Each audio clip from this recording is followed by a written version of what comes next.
प्यारे बच्चों नमस्कार। एजुकेशन एकेडमी में आपका स्वागत है। हम मैथ के प्रैक्टिस सेट कर रहे थे।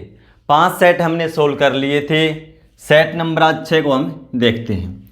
ये question UP police, Bihar police, Haryana police, railway police, Agniveer या आप कोई अन्य प्रतियोगिता परीक्षा की तैयारी कर रहे हैं तो सभी के लिए महत्वपूर्ण होने वाले हैं। क्वेश्चन नंबर 1 देखो। यदि वार्षिक चक्रवृद्धि के मामले में 1 लाख रुपए की राशि 2 समान वार्षिक किस्तों में 2.3/4% चक्रवृद्धि ब्याज प्रति वर्ष की दर से वापस की जानी है तो प्रत्येक किस्त का मूल्य क्या है? निकटतम अभिन्न मूल्य तक हमें पूर्णांकित करना है। भाई देखो क्या बता रखा है, 2 समान वार्षिक किस्तों में और ब्याज कैसा है? प्रति वर्ष की दर से वापस की जानी है।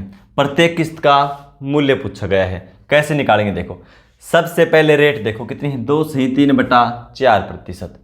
2/3/4 इसको साधारण भिन्न में बदलेंगे सिंपल फ्रैक्शन में। तो देखो 4 × 2 8, 8 और 3 11/4%। 11/4%। प्रतिशत हटाएंगे तो बटा में 100। ठीक है, हमने प्रतिशत हटा दिया तो बटा में 100। अब कहने का मतलब ये है एक वर्ष में 400 रुपये के ऊपर 11 रुपये ब्याज लगेगा। तो एक साइड लिखो आप प्रिंसिपल यानी मूलधन और एक साइड इंस्टॉलमेंट किस्त। ठीक है, मान लिया हमने पहले वर्ष के लिए मूलधन 400 रुपये था तो किस्त कितने की मिलेगी? 11 बढ़ जाएगा यानी 411 रुपये की। समय 2 वर्ष है। देखो 2 समान वार्षिक किस्तों में करना है तो दूसरे वर्ष के लिए इसका स्क्वायर करना होगा। भाई इसका स्क्वायर कर देंगे तो 400 का स्क्वायर करेंगे तो 4 का स्क्वायर 16, 2 0 है तो 4 0 लगा दो। ठीक है, इसका भी स्क्वायर करेंगे तो 411 का स्क्वायर करेंगे, 411 से ही गुणा करना पड़ेगा।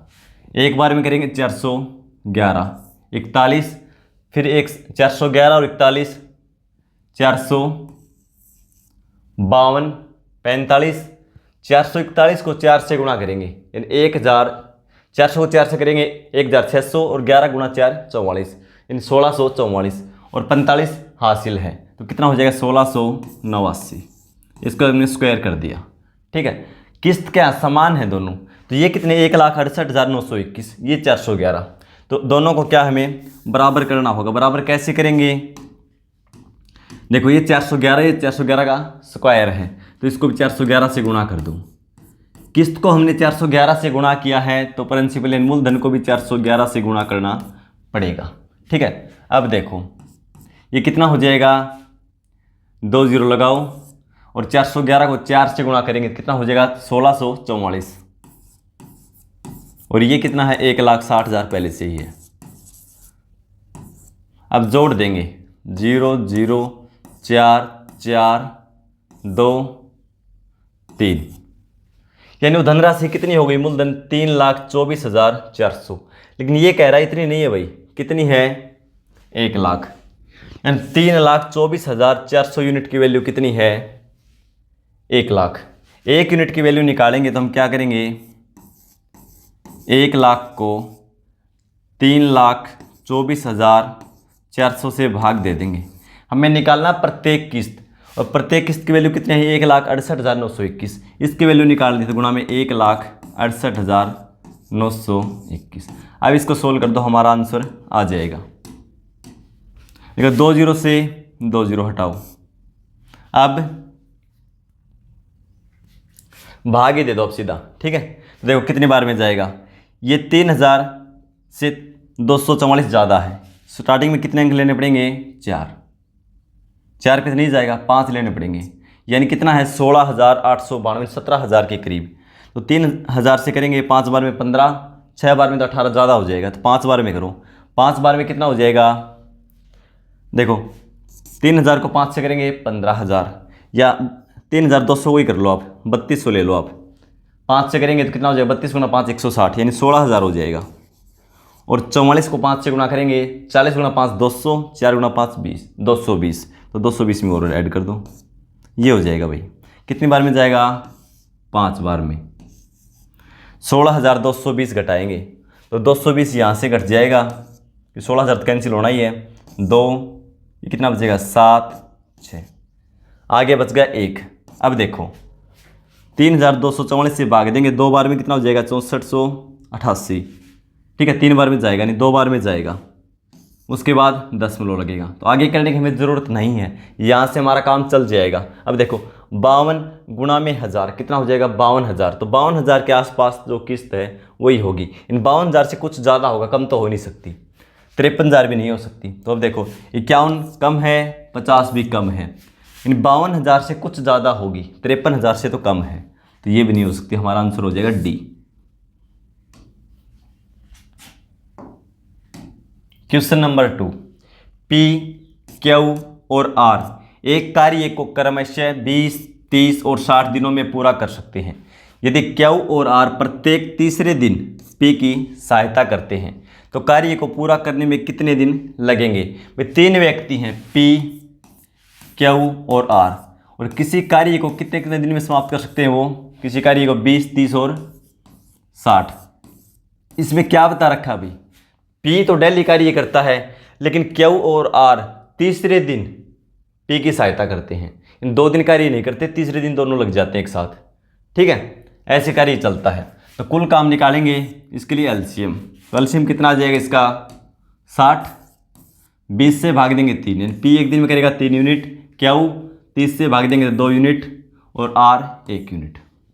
अब देखो पहले दिन कार्य कौन करेगा, पी, 3 यूनिट कार्य होगा।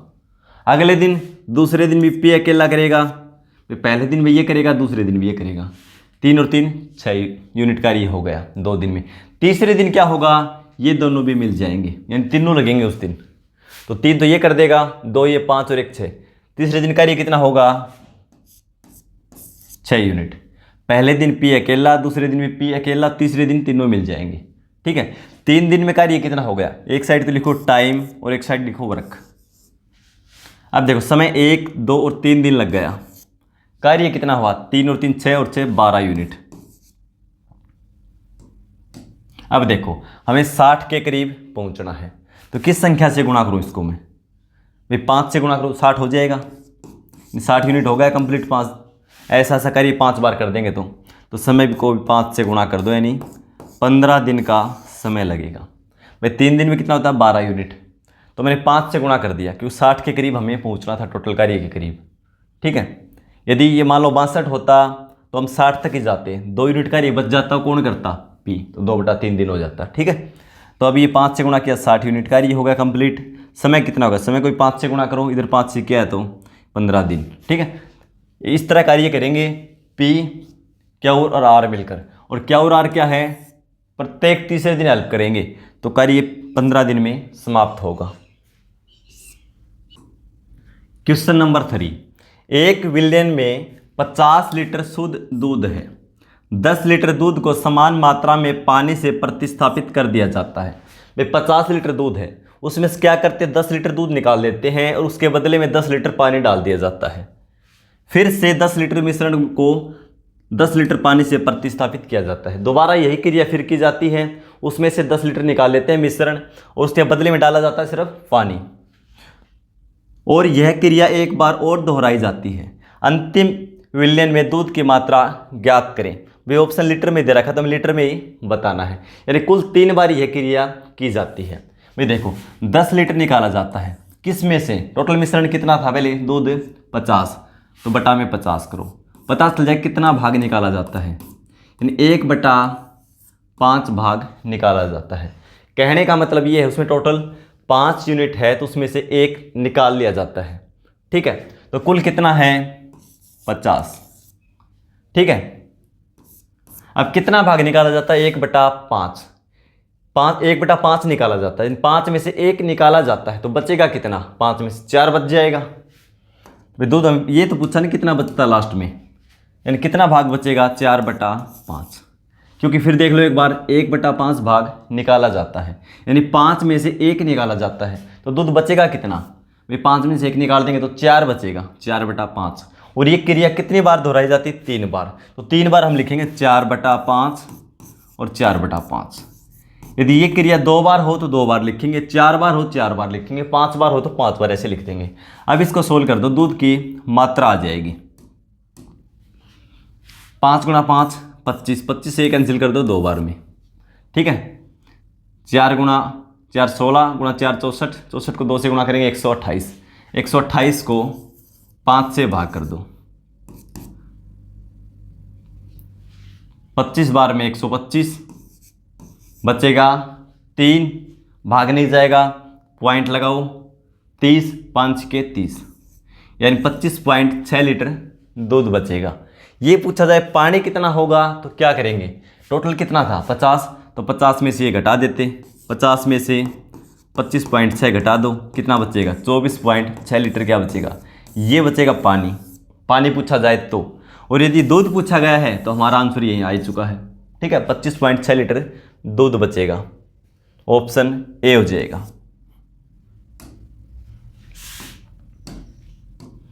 क्वेश्चन नंबर 4, 10,000 रुपये के मूलधन के लिए 16% वार्षिक ब्याज दर पर 2 वर्ष का चक्रवृद्धि ब्याज रुपये में लगभग क्या होगा? ब्याज अर्धवार्षिक रूप से चक्रवृद्धि किया जाता है। भाई देखो क्या है, चक्रवृद्धि ब्याज है, अर्धवार्षिक रूप से भुगतान किया जाता है। तो इसमें क्या होता है, दर आधी हो जाती है, समय 2 गुना हो जाता है। क्यों होता है? क्योंकि ब्याज का भुगतान हर 6 महीने में करना होता है, तो समय 2 वर्ष है, तो ब्याज का भुगतान 1 वर्ष में 2 बार, 2 वर्ष में 4 बार, इसलिए 2 गुना हो जाता है। तो दर को आधा कर देते हैं। यदि आपको बेसिक से कंप्लीट मैथ पढ़ना है तो आप प्ले लिस्ट देख सकते हैं, मैंने कंप्लीट मैथ करवा रखा है, ठीक है, टॉपिक वाइज करवा रखा है। वहाँ हर टॉपिक के आपको 50 से 60, 70 से 80 क्वेश्चन मिलेंगे, ठीक है। तो देखो दर कितनी है, रेट 16%, 2 से भाग देंगे 8%, ठीक है। और टाइम कितना है 2 वर्ष, तो 2 से 2 गुणा कर दो, 4 ले लेंगे।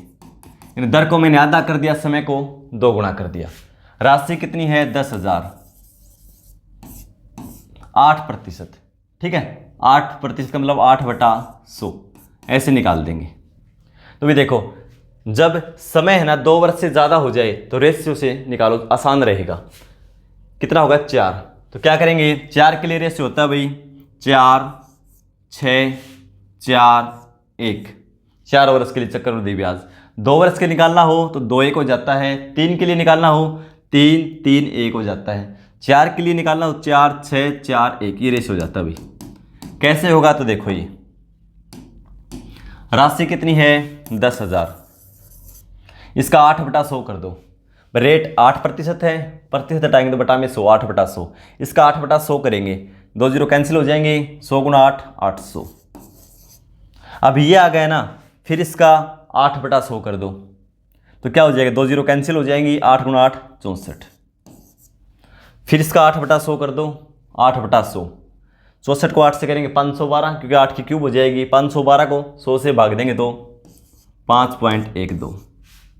अब इसका फिर 8/100 कर दो, लेकिन इतना करने की ज़रूरत नहीं है क्योंकि इसका मान इसके साथ गुणा करना फिर, तो इसका मान 1 से भी कम आएगा, 1 रुपये से भी कम आएगा, तो इसलिए हम इसके पास लगभग वैसे ही पहुंच जाएंगे, इसलिए ज़्यादा गुणा करने की ज़रूरत नहीं है, कैलकुलेशन ज़्यादा हो जाएगी। देखो 800 × 4 32, ये हो जाएगा 24, 2 36 और 2 38, 384। ये हो जाएगा भाई 20 और 12 × 4 48, 20.48, ठीक है। इसका करने की जरूरत नहीं, इसका मान 1 रुपये से कम आएगा क्योंकि इसका गुणा में 8 करोगे, 40 को 100 से भाग दोगे यानी 40 पैसे के आसपास आएगा, और इसको 1 से गुणा करेंगे तो वही मान रह जाएगा, इसलिए ज़्यादा गुणा करने की ज़रूरत है नहीं हमें, क्योंकि मान आसपास है नहीं, दूर दूर हैं। तो अब देखो 3,200 और 300 जोड़ेंगे 3,500, 3,584, 20 और जोड़ दो, कितना हो जाएगा 3,604, ऑप्शन ए। क्वेश्चन नंबर 5 देखो, 0.25 अनुपात x समानुपात 3:8 है तो x की वैल्यू पूछा गया है। 0.25 रेशियो x प्रोपोर्शनल क्या जाएगा 3:8। तो इसमें क्या होता है भाई, पहला पद और अंतिम पद यानी बाहरी पदों का गुणनफल मध्य पदों के गुणनफल के बराबर होता है, तो इनकी गुणा कर दो। 0.25 गुणा में 8 और बराबर क्या हो जाएगा 3x। ठीक है, x की वैल्यू हमें निकालनी है, तो क्या हो जाएगा 3 इसके भाग में आ जाएगा। यहाँ से x की वैल्यू देख लो, दशमलव हटाएंगे क्या होगा बटा में 100 हो जाएगा। 25 से 4 और 4 से 2 बार में x की वैल्यू होगी 2/3। x का मान हो जाएगा 2/3। पॉइंटों में रखा है, इसको देखो 2/3 को क्या लिखेंगे 0.66 से चलता रहेगा। ठीक है, 0.666, इसका मान ये हो जाएगा 0.66, ऑप्शन बी।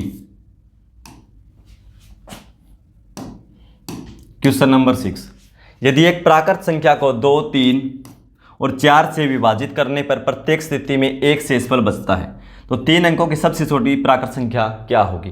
तो सबसे पहले 2, 3, 4 का एलसीएम निकाल दो। 2, 3 और 4 का एलसीएम क्या आ जाएगा, एलसीएम 12।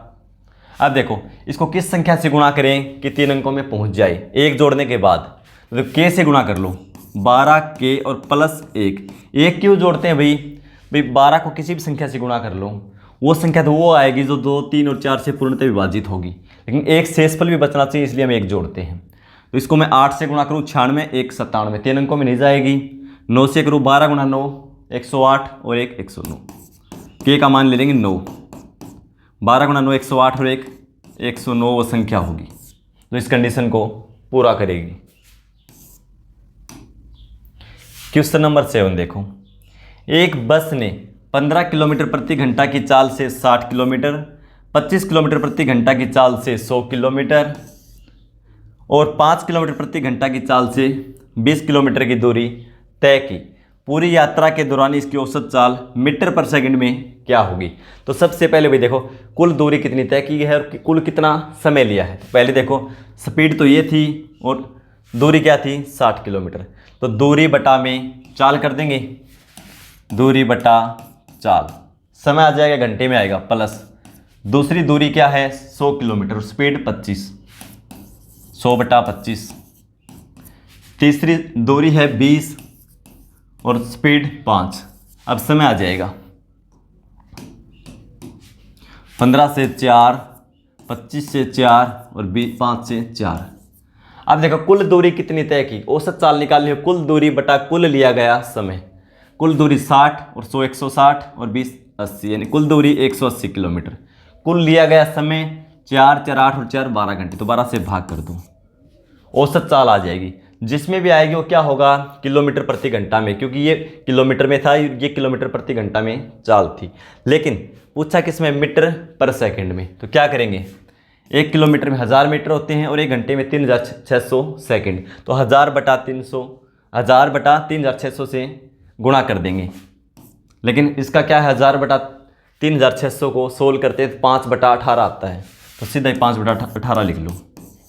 ठीक है, क्यों 1000 बटा 3600 करेंगे, 2 0 कैंसिल, 2 से 5, 2 से 18 बार में कैंसिल हो जाता है भाई, तो इसलिए ये ध्यान रखो आप।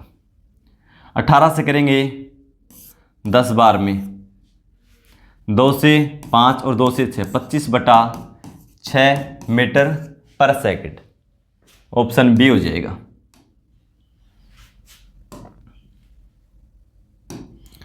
क्वेश्चन नंबर 8 देखो, एक समचतुर्भुज के विकर्णों का आधा भाग 75 सेंटीमीटर और 90 सेंटीमीटर, आधा भाग मतलब विकर्णों को दो से भाग दे रखा है, दोनों को विकर्ण यानी डायगोनल। समचतुर्भुज का क्षेत्रफल ज्ञात कीजिए। क्षेत्रफल क्या होता है भाई d1 इंटू d2 बटा में 2, यानी दोनों डायगोनल आपस में गुणा कर दो और 2 से भाग दे दो, समचतुर्भुज का क्षेत्रफल आ जाएगा। लेकिन इनको पहले ही आधा कर रखा है तो इसको 2 से गुणा करो, कितना हो जाएगा 150। भाई विकर्ण का आधा भाग है ये, तो पूरा कितना हो जाएगा विकर्ण 150, 2 से गुणा करेंगे 2, और ये 180 कर दो गुणा, 150 d1 150, d2 हो जाएगा 180 और 2 से कर देंगे भाग, 2 से भाग करेंगे 90 बार में, 15 गुणा 9 135, 2 0 लगा दो। सेंटीमीटर था तो सेंटीमीटर स्क्वायर हो जाएगा, 13500 सेंटीमीटर स्क्वायर, ऑप्शन सी हो जाएगा।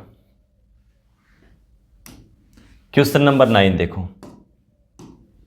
एक चोर 12 मीटर पर सेकंड की चाल से दौड़ना शुरू करता है। 10 सेकंड दौड़ने के बाद एक पुलिसकर्मी उसी दिशा में 14.5 मीटर पर सेकंड की चाल से चोर को पकड़ने के लिए दौड़ना शुरू करता है। पुलिसकर्मी द्वारा चोर को पकड़ने में कितना समय लगेगा? तो सबसे पहले ये देखो भाई, चोर की स्पीड क्या है? 12 मीटर पर सेकंड, और पुलिसकर्मी 10 सेकंड के बाद दौड़ना शुरू करता है। तो 10 सेकंड में चोर कितनी दूरी तय कर लेगा? 4 गुना समय, यानी 12 गुना में 10। ये दूरी उसने तय कर ली चोर ने। मान लो अब क्या है, यहाँ पे पुलिसकर्मी है और यहाँ पे थीफ है चोर, ठीक है, यहाँ तक उसने डिस्टेंस कवर कर ली। अब पुलिसकर्मी की चाल क्या है? 14.5 मीटर पर सेकंड, और चोर की है 12 मीटर पर सेकंड। दूरी बीच में क्या है? 12 गुना 10। ये तो कवर की उसने, ये तो तय किया ना चोर ने, यहाँ तक भाग लिया। कितने सेकंड में? 10 सेकंड में। अब क्या हो जाएगा? समय निकालना हमें भाई, दूरी हमारे पास है क्योंकि पुलिसकर्मी को ये दूरी कवर करनी है। तो क्या हो जाएगा? दूरी बटा में रिलेटिव स्पीड। रिलेटिव स्पीड क्या होगा? दोनों चालों का अंतर। क्योंकि देखो 12 की स्पीड से ये दौड़ रहा है, तो 12 से कम कर दो इसमें से, क्योंकि इसको पकड़ने के लिए जो काम आएगी, ये दूरी कवर करने के लिए जो काम आएगी, वो इससे ज़्यादा चाल है वही तो काम आएगी। यानी ये 14.5 है, इसमें से 12 घटा दें 2.5, क्योंकि कवर तो यही करेगी। मान लो ये भी 12 की स्पीड से भागे और ये भी 12 की स्पीड से भागे, तो ये फासला क्या रहेगा? उतना सेम रहेगा। कवर कौन करेगा? जो स्पीड ज़्यादा है। तो कितनी ज़्यादा है? 14.5 में से 12 घटा दो, कितना आएगा? 2.5। ये दूरी बटा रिलेटिव स्पीड। पॉइंट हटाएंगे तो गुणा में 10 कर दो, ठीक है। अब 5 से 2, 5 से 5, 5 से 2, 5 से कैंसिल कर दो, 2 गुना 2 4, 4 गुना 12, 48 सेकंड में उसे पकड़ लेगा भाई, ठीक है। Question number 10। एक चुनाव में केवल 2 उम्मीदवार हैं। एक व्यक्ति को 40% मत मिले और वह 50 मतों से चुनाव हार गया, यह मानते हुए कि चुनाव में कोई अमान्य मत नहीं थे। मतों की कुल संख्या कितनी थी? जो भी मत थे अपने आप में कितने होते हैं भाई? 100%। कितने होते हैं? 100%। तो एक को कितना मिली? 40%।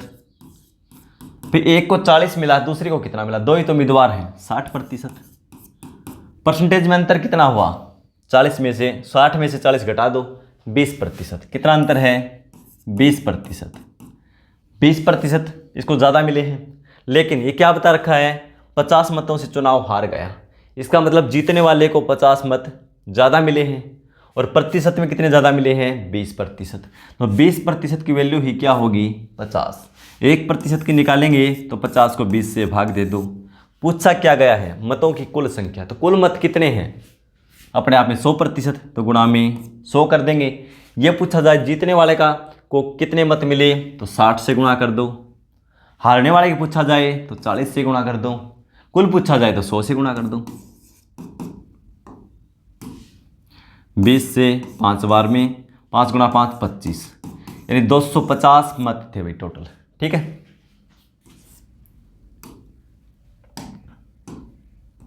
Question number 11।